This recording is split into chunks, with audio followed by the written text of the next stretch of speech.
ഇതെന്ന് പറഞ്ഞാൽ over mass പടങ്ങൾ അല്ലെങ്കിൽ കോമഡി പടങ്ങൾ, ത്രില്ലർ ജോണേഴ്സ് ഒക്കെയാണ് ഇറങ്ങിക്കൊണ്ടിരിക്കുന്നത്. അപ്പോൾ ശരിക്കും ഡ്രാമ സീരീസിലുള്ള പടങ്ങൾ മിസ് ചെയ്തുകൊണ്ടിരിക്കുകയാണ്. നാരായണന്റെ 3 മക്കൾ അതിൽ മാറ്റമാവും. ഇതൊരു ഡ്രാമയല്ല, ഇതൊരു റിയലിസ്റ്റിക് മൂവിയാണ്. എൻ്റെ ചുറ്റും എൻ്റെ ബന്ധുക്കളും എൻ്റെ അയൽക്കാരുമാണ് എൻ്റെ ശത്രുക്കളെന്ന് വിശ്വസിക്കുന്ന ആളാണ് ഞാൻ.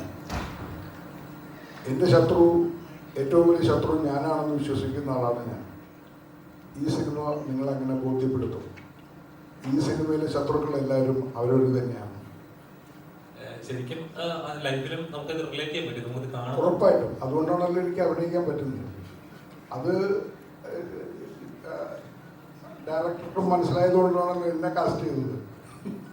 എന്നോട് വീട്ടിൽ വന്ന് കഥ പറയുമ്പോൾ കുറച്ച് ബീഹാറുകാരാണ് ആദ്യം ഇതിൻ്റെ പ്രൊഡ്യൂസർ ഭാഗമായിട്ട് വന്നിരുന്നത്, ആസാംകാർ.